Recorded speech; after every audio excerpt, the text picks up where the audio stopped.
The midst of our wonderful participants who join us here this evening. Mr. Rosenkranz, thanks so much for joining us here. Greetings from Mumbai. I know it's an early start for you there in the US, so we truly appreciate it. And can I just say you look fabulous for 82, Mr. Rosenkranz. Ladies and gentlemen, a wonderful big round of applause for Robert Rosenkranz. And what Surabhi didn't tell us all, and I've had the privilege and the pleasure of actually reading The Stoic Capitalist, that's the book that's been authored by Mr. Rosenkranz, where he talks about the journey that he's made and what a journey it's been.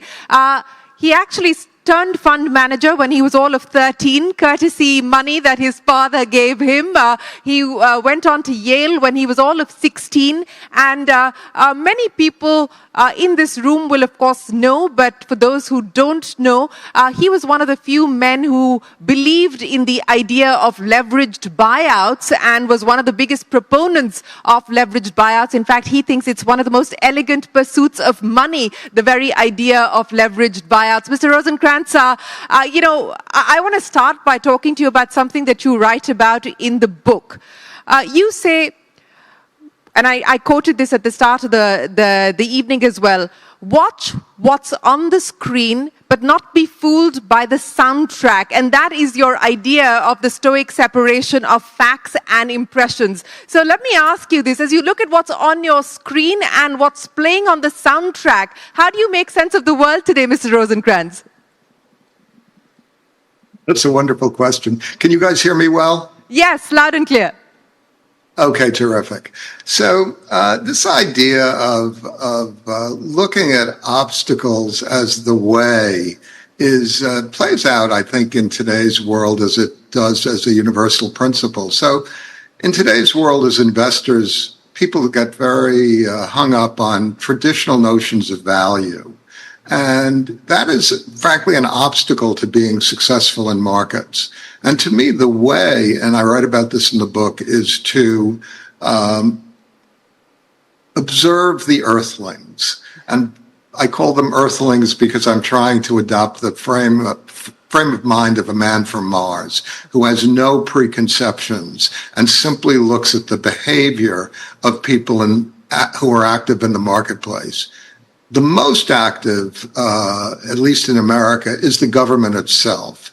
And so when the U.S. government favors crypto, it doesn't matter what your opinion is. Government is doing that.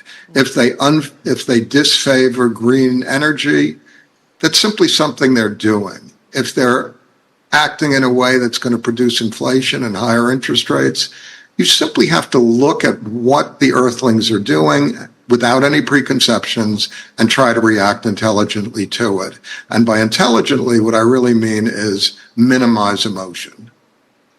You know, that's a very important point that you make. And I think you talk about this in the book as well, and you alluded to that. If you can figure out what the government wants you to do as an investor, do it. So that's the number one piece of advice that you would leave with this room today. As you said, it doesn't matter whether you believe in cryptos or not. If the US government is telling you to believe in cryptos as an investor, do you go all in today?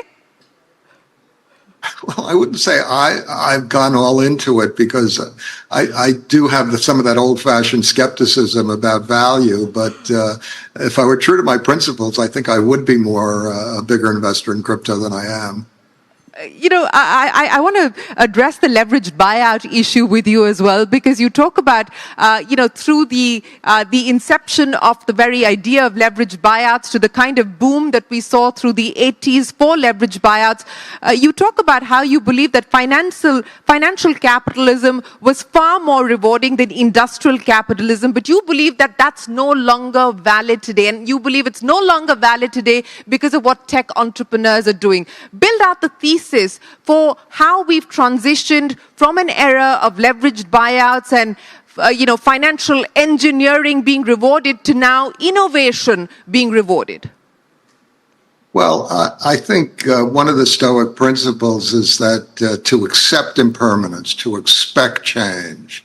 So I grew up at a time when there was an exceptionally favorable confluence of cheap companies available for sale and cheap and abundant financing.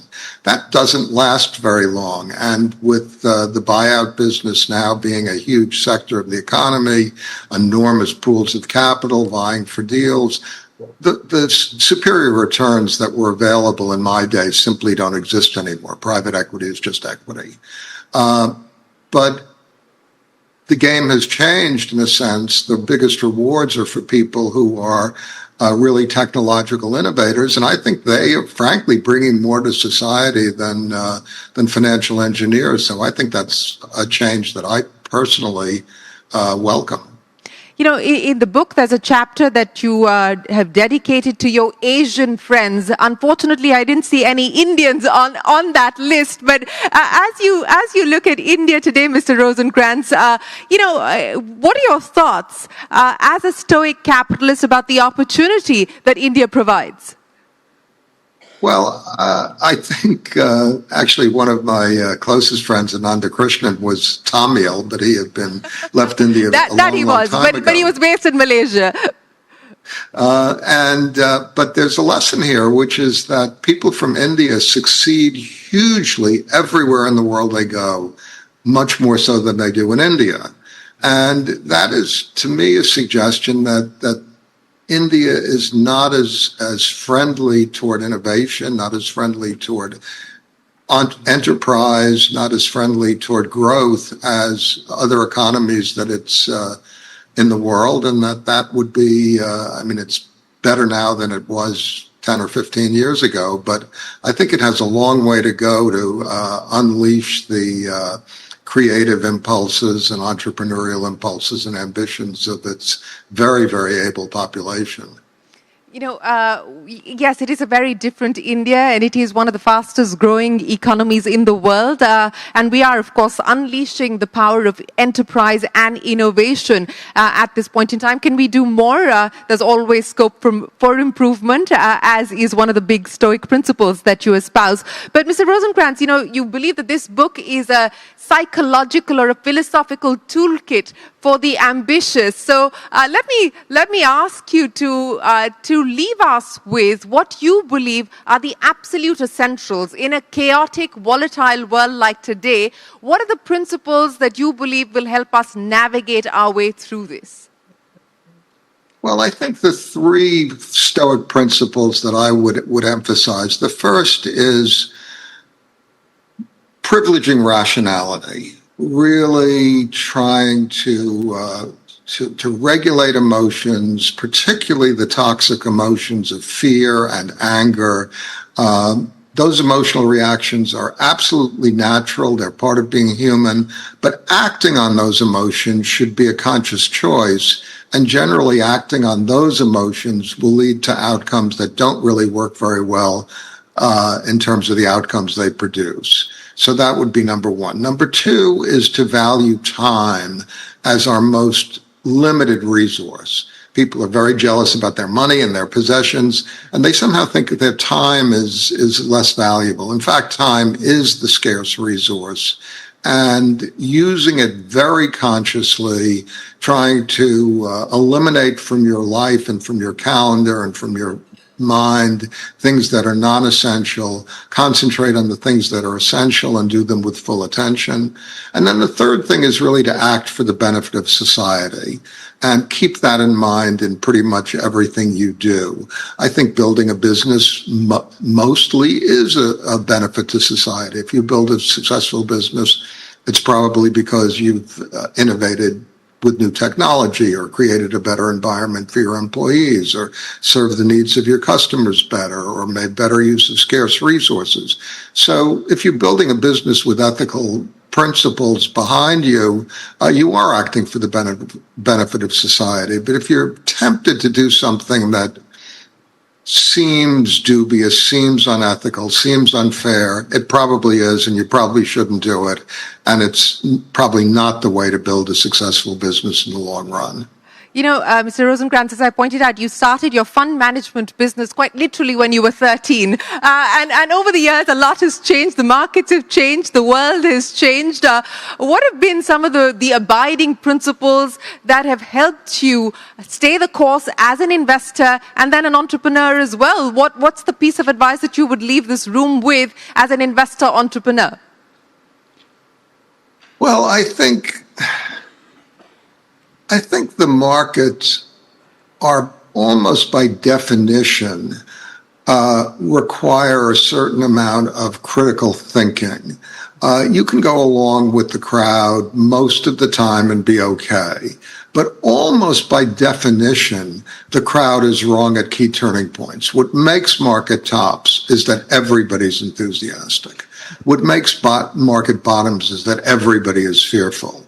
So to get things right at those key points, which are really points that will define a career, you really have to be an independent thinker and a critical thinker and not just absorb your ideas from the surrounding landscape or your friends or the prevailing wisdom, but really think for oneself. And I think that that's a key ingredient for success throughout my life, and I think it's a universal principle. These Stoic ideas are 2,300 years old, and I think they still apply today.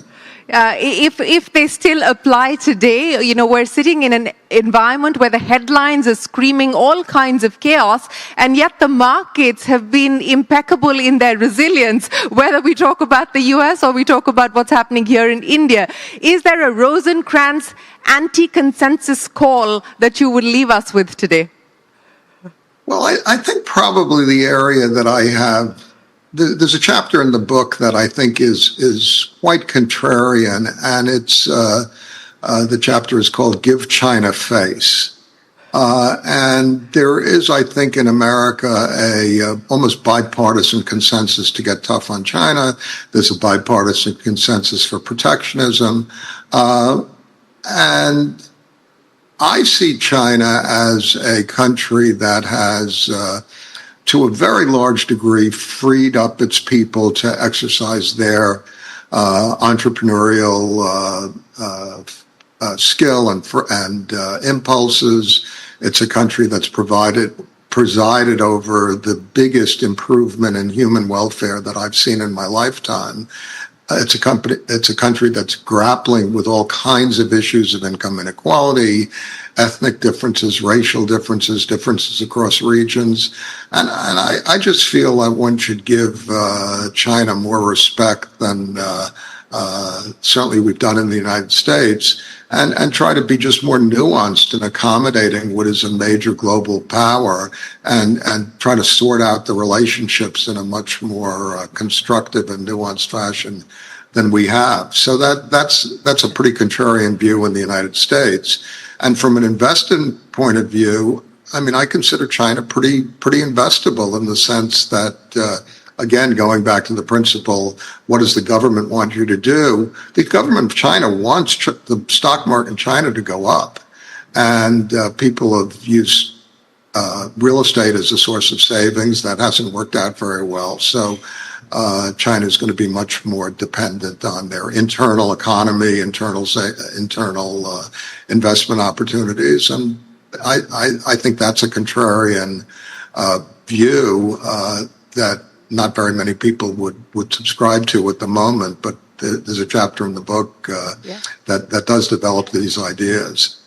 So that is the big contrarian call there from Robert Rosenkranz. Engage with China and invest in China. That's not something that you hear very often, at least in the current environment, specifically in the US. There is also a chapter in the book that talks about what you should not tell your wife. So let me end by asking you, Mr. Rosenkranz, what should you not tell your wife? And equally, what should your wife tell you? Well, you should not tell your wife that you disapprove of her choices in life. I think you should give her the benefit of the doubt and think that what she's doing is the right choices for her. I think I made that mistake and I wouldn't do it again.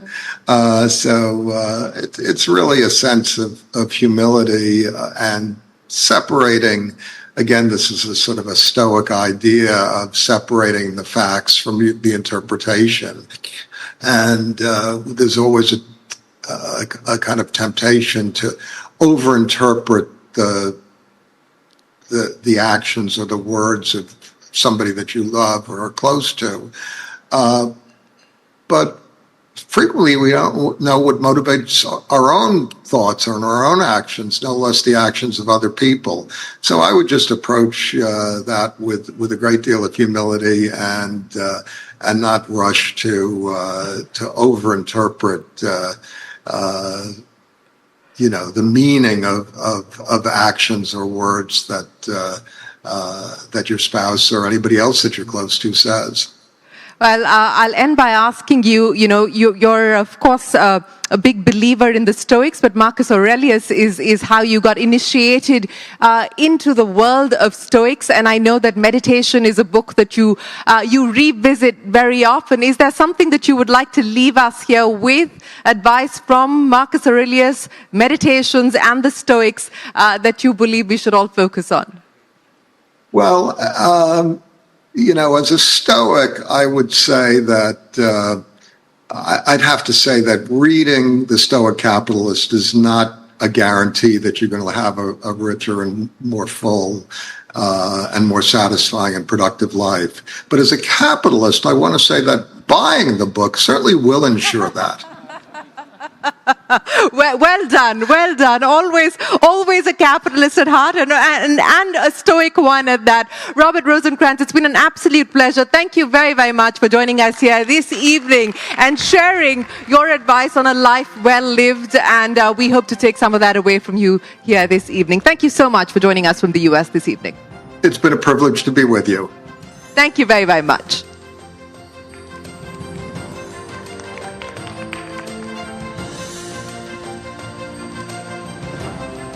What a fabulous